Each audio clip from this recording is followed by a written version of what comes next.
Bendiciones a todos, Dios los bendiga. Bueno, antes de comenzar los devocionales de esta semana, le agradecemos al equipo de la iglesia de Creo en Ti que estuvieron trabajando en el culto unido junto con las demás iglesias. Y la verdad que fue un servicio hermoso que marcará un antes y un después aquí en Salamanca. El amor y la unidad de lo que dijo Jesús harían que el mundo creyera en Él. Y ayer lo pudimos ver con el centro cívico eh, lleno de gente, alabando, adorando a Dios y clamando también por la seguridad de nuestro estado de Salamanca. Y sabemos de que Dios tiene un plan y un propósito para todo Guanajuato, porque donde abunda el pecado, sobreabunda la gracia. Y sigamos adelante con ese mismo espíritu y sobre todo que entendamos los tiempos peligrosos que estamos viviendo y que son tiempos de urgencia y de preparación. Y precisamente tiene que ver con el tema que nos quedamos el viernes, paz y guerra con un Dios santo. Y estudiamos varios personajes que en un momento de su vida estuvieron en conflicto con el Señor. La vida de Jacob, la vida de Job, pero ocupémonos ahora de otro hombre del Antiguo Testamento que desafió a Dios y fue el profeta Habacuc, quien fustigó a Dios por hacer cosas que ofendían su sentido de justicia. El profeta se sintió agraviado de que el pueblo de Dios sufriera a manos de una nación que era más perversa que ellos mismos. Aparentemente lucía como si Dios hubiese olvidado sus promesas a los judíos y se hubiese cambiado de bando, aliándose con la perversa Babilonia. Y para Habacuc, esto era comparable a que un judío moderno se preguntara si Dios estaba del lado de Hitler durante el Holocausto. En 1945, tal vez lo recuerden, cuando fueron exterminados, aniquilados, asesinados más de 6 millones de judíos. Y la queja de Habacuc quedó registrada como una ruidosa protesta en Habacuc 1, 2 al 4. El título de hoy es Paz y Guerra con un Dios Santo, parte 2. Y dice Habacuc 1, 2 y 4. ¿Hasta cuándo, oh Jehová, clamaré y no oirás? Y daré voces a ti a causa de la violencia y no salvarás. Porque me haces ver iniquidad y haces que vea molestia. Destrucción y violencia están delante de mí, y pleito y contienda se levantan. Por lo cual la ley es debilitada y el juicio no sale según la verdad. Por cuanto el impío asedia al justo, por eso sale torcida la justicia. Habacuc estaba encendido en cólera. Su queja fue tan ardiente que se sobrepasó un poco y le dijo a Dios: la justicia nunca prevalece. Y ciertamente en este mundo hay injusticias que esperan una rectificación final, pero decir que la justicia nunca prevalece es sobrepasarse. Igual que Job, Habacuc demandó respuestas. Se subió al ring metafóricamente con Dios y estaba preparado para la lucha, para la contienda. Se puso en guardia esperando una respuesta del Todopoderoso, y cuando Dios finalmente habló, la reacción de Habacuc fue como la de Job en Habacuc 3:16. Oí y se conmovieron mis entrañas. A la voz temblaron mis labios. Pudrición entró en mis huesos y dentro de mí me estremecí. La respuesta del profeta fue como la de un pequeño niño cuando es azotado por su padre. Su corazón palpitó y sus labios comenzaron a temblar. Todos hemos visto a los niñitos al borde de las lágrimas. Ellos tratan de contenerse, pero el temblor de su labio inferior los delata. Y aquí estaba un hombre adulto cuyos labios temblaban en la presencia de Dios. Él sentía una especie de corrosión interna, una decadencia que invadía sus huesos. La estructura esquelética de este hombre se sentía desplomar. El temblor de la presencia de Dios atacó sus piernas, sus rodillas chocaban una con otra. Y acto seguido retiró de su contienda con Dios, se retiró, pero con piernas tambaleantes. Con la aparición de Dios, todas las airadas protestas de Habacuc cesaron. Repentinamente el tono de sus palabras cambió de un amargo desánimo a una inconmovible confianza y esperanza. Y dice en Habacuc 3, 17 y 18, aunque la higuera no florezca, ni en las vides haya frutos, aunque falte el producto del olivo, y los labrados no den mantenimiento, y las ovejas sean quitadas de la majada, y no haya vacas en los corrales, con todo yo me alegraré en Jehová, y me gozaré en el Dios de mi salvación. Habacuc era ahora tan intenso en su gozo como lo había sido en su desánimo. Él pudo descansar absolutamente en la soberanía de Dios. Sus palabras traducidas al lenguaje moderno sonarían algo así. Aunque el presupuesto nunca esté balanceado y el mercado de valores caiga, aunque el precio de la comida se vaya hasta las nubes y mi hijo nunca se recobre de su enfermedad, aunque pierda mi trabajo y aunque perdamos nuestra casa, con todo yo me regocijaré en el Dios de mi salvación. Jacob, Job y Habacuc, todos le declararon la guerra a Dios. Ellos arremetieron contra las fortalezas del cielo. Todos ellos fueron derrotados. Sin embargo, salieron de la batalla con sus almas elevadas. Pagaron un precio en pena. Dios permitió el debate, pero la batalla fue intensa antes de que la paz fuese establecida. Y hay otro personaje que veremos y es Saulo de Tarso, que sintió la misma abrumadora conquista de parte de Dios. Él era un fanático del fariseísmo que repudiaba totalmente la aparición de una nueva secta llamada cristianismo y estaba resuelto a hacer desaparecer el cristianismo de la faz de la tierra. Comisionado por las autoridades, él fue de casa en casa acosando a los cristianos y arrojándolos a la prisión. Estuvo presente cuando apedrearon a Esteban y aplaudió el acto. Se regocijó cuando fue asignado a ir a Damasco para continuar con su masacre de cristianos. Fue en el camino de Damasco que se encontró con el santo. Él recuerda la escena durante su juicio ante el rey Agripa en Hechos 26, 13 al 19. Y dice, cuando a mediodía, oh rey, yendo por el camino, vi una luz del cielo que sobrepasaba el resplandor del sol, la cual me rodeó a mí y a los que iban conmigo. Y habiendo caído todos nosotros en tierra, oí una voz que me hablaba y decía en lengua hebrea, Saulo, Saulo, ¿por qué me persigues? Dura cosa te es dar coces contra el aguijón. Yo entonces dije, ¿quién eres, Señor? Y el Señor dijo, yo soy Jesús, a quien tú persigues.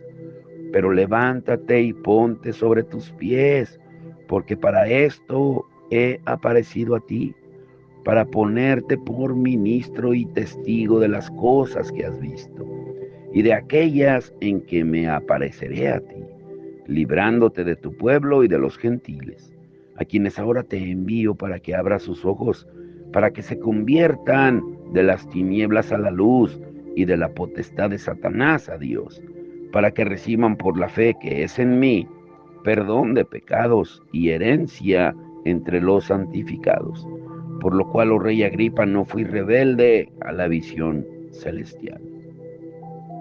Saulo era celoso en su búsqueda de la justicia. Él era un fariseo de fariseos, un hombre dedicado a la perfección moral. Lo irónico de su celo es que mientras éste crecía, aumentaba su oposición por la obra de Dios. No porque Dios esté opuesto a la búsqueda de la justicia, sino porque Él se opone al orgullo y a la arrogancia. Él se opone a aquellos que se envanecen en propia justicia. Mientras Saulo estaba convencido de que luchaba por Dios, en realidad estaba luchando contra Él.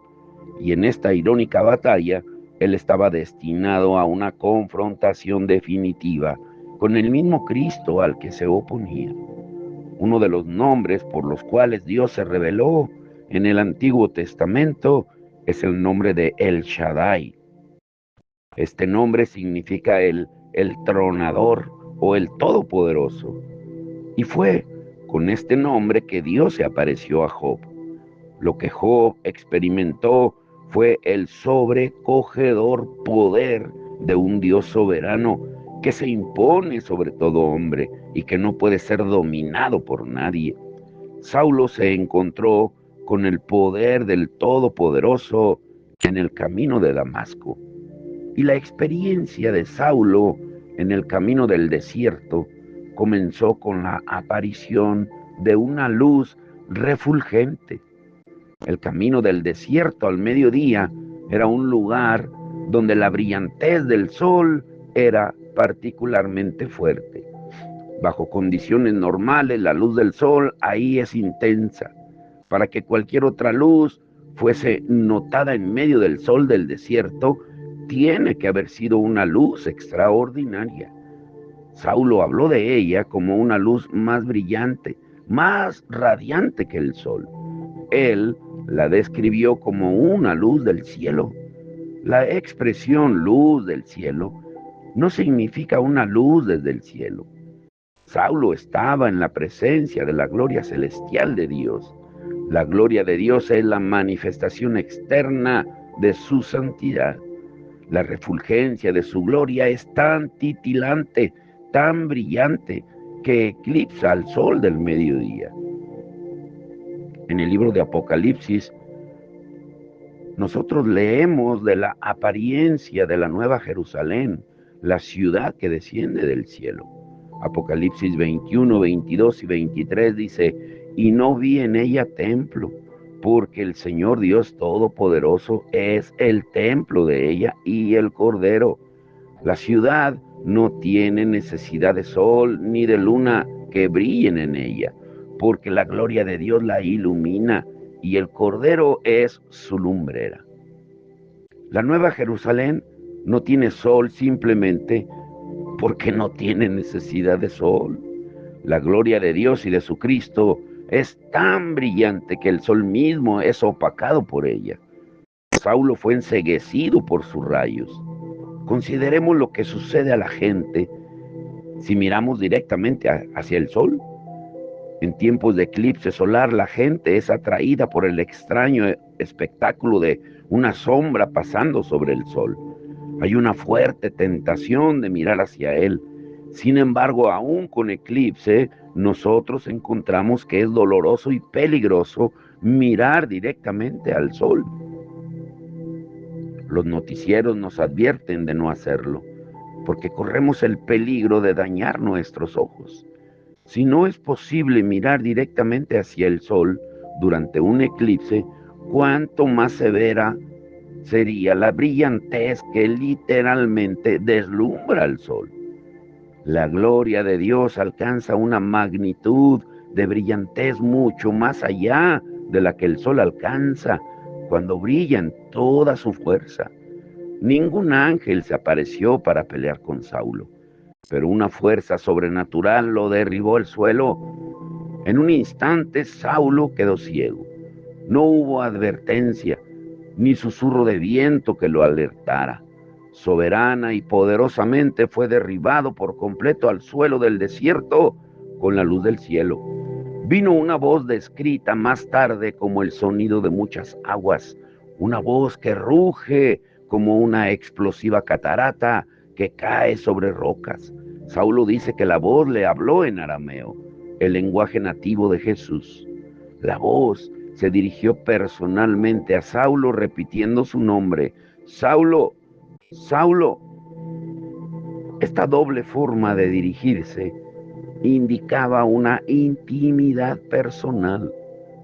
Fue la manera en que Dios se dirigió a Moisés en la zarza ardiendo y a Abraham en el monte Moria.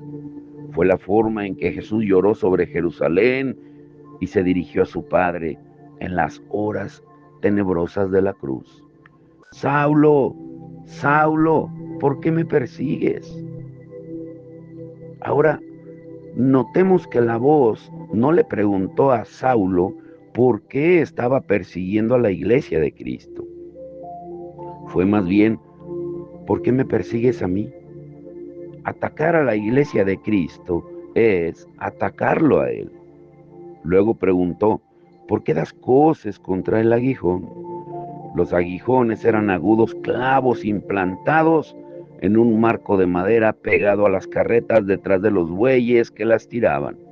Si un buey se ponía terco y rehusaba moverse hacia adelante, a veces manifestaba su terquedad dando patadas hacia atrás en los clavos. Imaginen cuán absurdo sería que un buey, después de patear los clavos, se pusiera tan furioso que los volviera a patear una y otra vez. Mientras más da coces contra los clavos, pues más dolor se provoca a sí mismo. Es como si un hombre se golpeara la cabeza contra la pared, encontrando alivio en cuán bien se siente al dejar de hacerlo. La voz le estaba diciendo: Saulo, tú, buey, necio, cuán estúpido es seguir dando coces contra los aguijones. Tú no puedes ganar, tu batalla es fútil, necia. Es el momento de rendirse. Y la respuesta de Saulo fue a una simple, aunque significativa pregunta: ¿quién eres tú, Señor? Saulo no sabía la identidad de aquel que los estaba doblegando, pero de una cosa estaba seguro: quien quiera que fuera, él era el Señor. Esta experiencia convirtió a Saulo en Pablo, así como Jacob se había convertido en Israel. La batalla había terminado. Saulo batalló con Dios y perdió. Aquí, como Isaías, Pablo recibió su llamado, su comisión al apostolado. Su vida fue cambiada y con ello el curso de la historia del mundo en la derrota. Pablo encontró paz. Después de contarle su historia al rey Agripa, Pablo agregó estas palabras en Hechos 26:19: por lo cual, oh rey Agripa, no fui rebelde a la visión celestial. Con todo lo celoso que Pablo fue en su lucha contra Cristo, él llegó a ser aún más celoso en su lucha por Cristo. Tuvo una visión tan intensa de la santidad de Dios que nunca la olvidó. La contempló y expuso su significado en sus cartas, llegando a ser un hombre que entendió lo que significaba ser justificado. Para él, la guerra santa terminó y entró en una paz santa. Llegó a ser el apóstol cuyos escritos despertaron a Lutero en el monasterio y le dieron a la iglesia cristiana la receta para vivir en paz con Dios. Ahora escucha muy bien esta parte final. Esta es la parte importante. El conflicto que tenemos con un Dios santo está arraigado en el conflicto entre la justicia de Dios y nuestra injusticia. Él es justo y nosotros somos injustos. Y esa tensión crea miedo, hostilidad y enojo dentro de nosotros contra Dios. La persona injusta no desea la compañía de un juez justo. Nos convertimos en fugitivos huyendo de la presencia de uno cuya gloria puede enceguecernos y cuya justicia puede condenarnos. Estamos en guerra con él, a menos que o hasta que somos justificados. Solo la persona justificada puede sentirse cómoda en la presencia de un Dios santo. Romanos 5, 1 al 2 dice el apóstol Pablo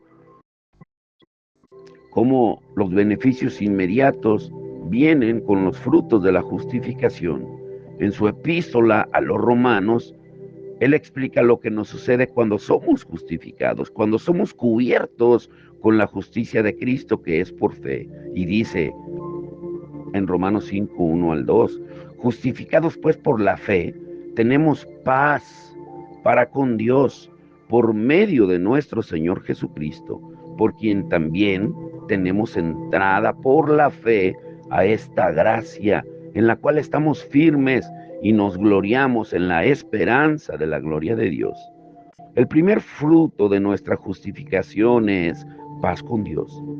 Para el antiguo judío la paz era algo precioso, pero difícil para conseguir. El conflicto moderno en el Medio Oriente parece como una repetición de la historia antigua. Desde los días de la conquista de Canaán hasta el periodo de la ocupación romana en el Nuevo Testamento, fueron muy pocos los años cuando Israel no estuvo en guerra. La localización de Palestina como un vital puente terrestre entre África y Asia lo hizo no solo un corredor para el comercio, sino también para la guerra.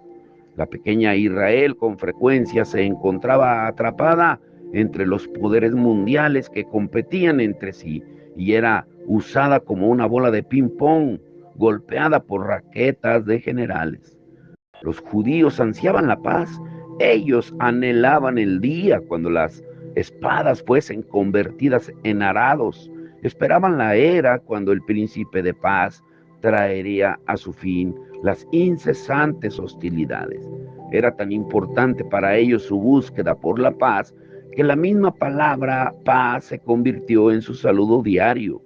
Así como nosotros decimos hola o adiós, ellos decían simplemente Shalom. Hasta este día, el saludo Shalom es una parte integral del vocabulario judío. La palabra paz se refería primariamente a la cesación del conflicto militar, pero tiene otro significado más profundo. Los judíos siempre estuvieron profundamente interesados en la paz interna, porque el tranquilo descanso del alma significaba el fin para un espíritu atribulado. Y esto es similar a lo que para nosotros es la paz mental. Nuestras condiciones normales son frágiles, inestables de la paz terrenal. Los tratados de paz en la tierra, en el mundo, como las regulaciones, como en la ONU, parecen ser hechas para quebrarlas. Y muchas veces se declara, hemos logrado la paz para nuestros tiempos, pero no aseguran que la historia humana no sea más que una continua guerra. Pronto aprendemos a no confiar demasiado en la paz. La guerra se entromete muy rápido y fácilmente, sin embargo, todos ansiamos una paz permanente en la cual podamos depender. Esto es precisamente la clase de paz que el apóstol Pablo declaró en la epístola a los romanos. Cuando nuestra guerra santa con Dios cesa, cuando nosotros como Lutero caminamos a través de las puertas del paraíso, cuando somos justificados por la fe, la guerra termina para siempre. Con la purificación del pecado y la declaración del perdón divino, entramos en un tratado de paz eterno con Dios. El primer fruto de nuestra justificación es la paz con Dios. La paz es una paz santa, una paz sin mancha y trascendente que no puede ser destruida. Cuando Dios firma un tratado de paz, es confirmado para perpetuidad. La guerra cesa para siempre. Y por supuesto nosotros aún pecamos, aún nos rebelamos, aún cometemos actos de hostilidad hacia Dios. Pero Dios no es cobeligerante, o sea, Él no es traído en una guerra con nosotros. Nosotros tenemos un abogado para con el Padre. Tenemos un mediador que mantiene la paz. Él regula la paz porque Él es tanto el príncipe de paz como nuestra paz. Y ahora somos llamados los hijos de Dios. Un título otorgado en bendición a aquellos que son hacedores de paz. Nuestros pecados ahora son tratados por un padre, no por un comandante militar. Tenemos paz. Es nuestra posesión sellada y garantizada para nosotros por Cristo. Nuestra paz con Dios no es frágil, es estable. Cuando pecamos, Dios se desagrada y así Él se moverá para corregirnos y convencernos de nuestro pecado. Pero ya no va a la guerra contra nosotros.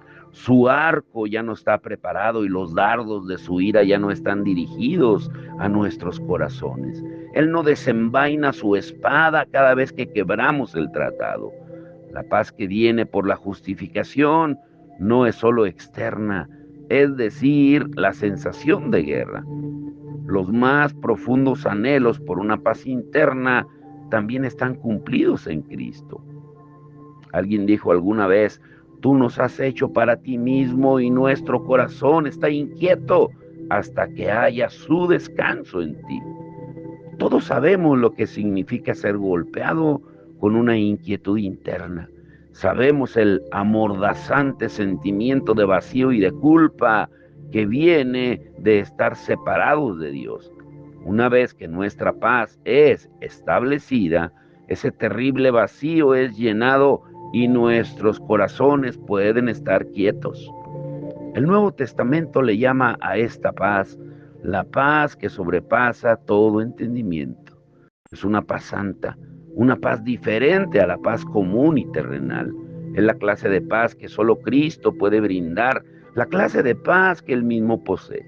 Nosotros sabemos por los registros de los evangelios que Jesús tuvo pocas posesiones en este mundo. Él no tenía negocios ni acciones de compañías. Su única posesión era su manto. Ese valioso manto le fue robado por los designados a ejecutarlo. Y parecía entonces que él moriría sin un centavo, sin herencia que otorgarle a sus herederos. Nosotros somos los herederos de Cristo y a primera vista parecería que somos herederos sin herencia. Pero la Biblia aclara que a Dios le ha placido dar su reino a su amado Hijo. Jesús tuvo una herencia de sus padres y esa herencia Él la pasó a nosotros. Él prometió que algún día nosotros escucharemos las palabras: venid benditos de mi Padre, heredad el reino preparado para vosotros desde la fundación del mundo. Mateo 25:34. El reino de Dios no es nuestra única herencia. En su última voluntad y testamento, Jesús dejó a sus herederos algo más, algo muy especial en Juan 14:27. Mi paz os dejo, mi paz os doy, no como el mundo la da, yo os la doy. No se turbe vuestro corazón ni tenga miedo. Juan 14:27. Este es el legado de Cristo, paz. Su paz es nuestra herencia, la cual Él nos da, no como el mundo la da. No hay motivos ocultos ni trampas siniestras. Él nos da su paz, no para su beneficio, sino para el nuestro. Es un regalo fuera de este mundo, dado en una manera diferente al mundo, y es para que lo tengamos para siempre. La paz es un resultado inmediato de la justificación, pero hay algo más agregado a esa paz santa: acceso. El acceso es crucial para nosotros. El acceso es crucial para cualquiera que ha luchado alguna vez con un Dios santo. Nosotros vemos señales de acceso por todas partes. Algunas dicen no hay paso, otras acceso limitado. En cierta época en la historia, un signo de no acceso fue colocado en las puertas del paraíso. Aún el templo del Antiguo Testamento no permitía a la gente ordinaria el acceso al trono de Dios. pues aún el sumo sacerdote tenía un acceso limitado una vez al año, bajo cuidadosas circunstancias. Un grueso velo separaba el lugar santísimo del resto del templo.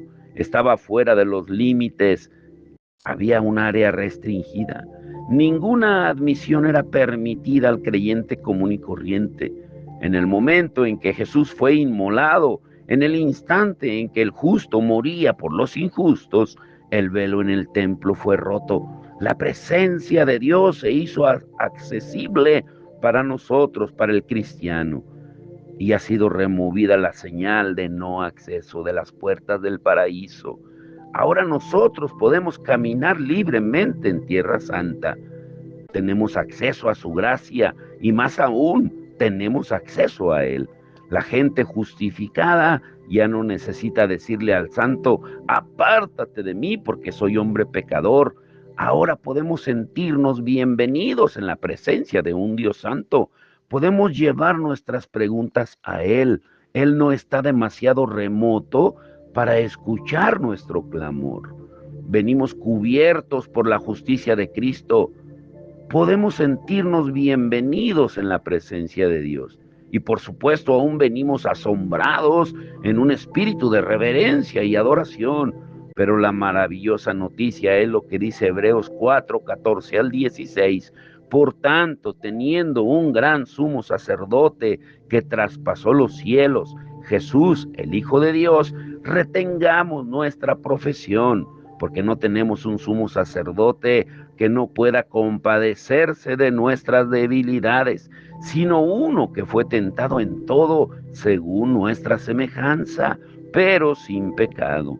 Acerquémonos pues confiadamente al trono de la gracia para alcanzar misericordia y hallar gracia para el oportuno socorro. La Biblia nos invita a acercarnos al trono de gracia con confianza, y también se usa la palabra certeza.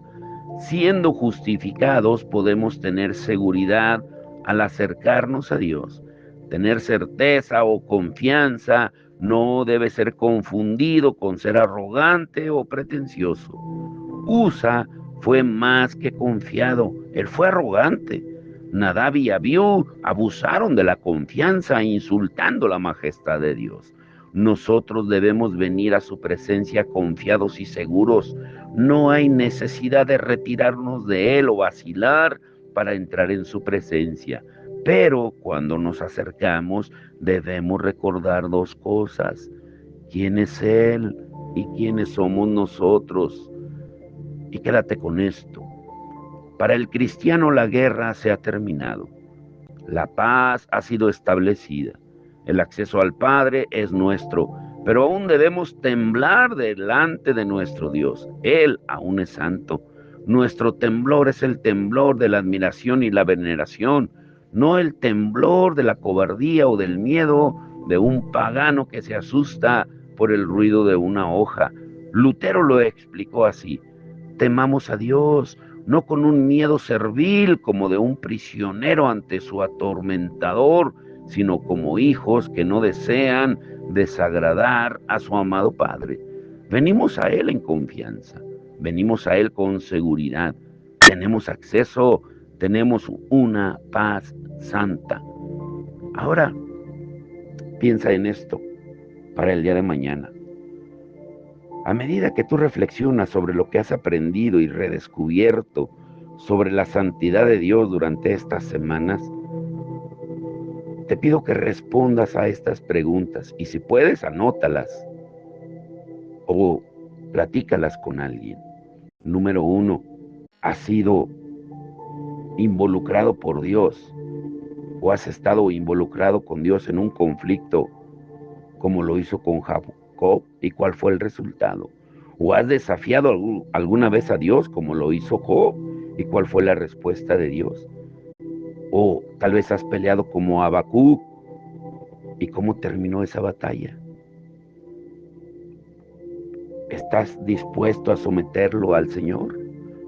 Número 4, ¿qué significa personalmente para ti que la muerte de Cristo nos ofrezca una paz eterna con Dios? Y número 5, ¿Cómo adorarás a Dios?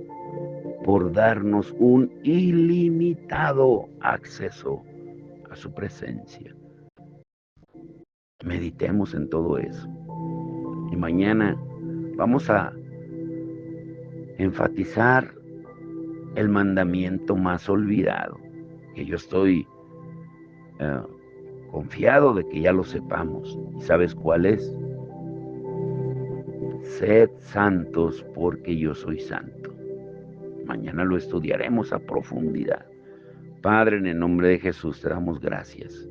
Gracias por lo que hiciste en el culto unido el día de ayer, por lo que hiciste en Ranchos Unidos también, Señor, y por lo que seguirás haciendo esta semana en la reunión el miércoles de pastores, el viernes en Villagrán y el domingo en Zempoala. Que tú te glorifiques en cada lugar donde tu presencia es llevada y donde tu palabra es predicada. Que el poder y el amor de tu Espíritu Santo traiga convencimiento a nuestras vidas de que te necesitamos a cada instante. Como decía aquel canto hermoso, antiguo, a cada instante de mi vida, Señor, yo te adoraré. Que cada instante de nuestra vida, Señor, sea un momento oportuno para darte la gloria y las gracias por todo lo que haces y todo lo que seguirás haciendo, Señor. Gracias por tu amor y tu misericordia mostrada a Guanajuato, a Valle de Santiago, a Salamanca, a Jaral del Progreso, Señor, a Cortázar, a Celaya, a León, Irapuato, tantos lugares, Señor, que están en violencia, que necesitan, como veíamos hoy, de tu paz. Pero no la paz como el mundo la da, sino la paz interna, porque sabemos que el mundo irá de mal en peor, porque tú ya lo dijiste cuando tú hablaste de los tiempos finales. Por eso hoy te rogamos, Señor, que tú te glorifiques, que tú seas exaltado, que tú, Señor, seas entronizado en cada corazón en este día, con reverencia, con temor santo. Y que entendamos que es a través de la santidad que puede venir una paz verdadera, una paz interior, para terminar la guerra que tenemos contigo, con un Dios santo. Y el único que nos ofrece una paz eterna con Dios es nuestro Señor y Salvador Jesucristo. Te damos todo el honor y la gloria en el nombre de Jesús. Amén.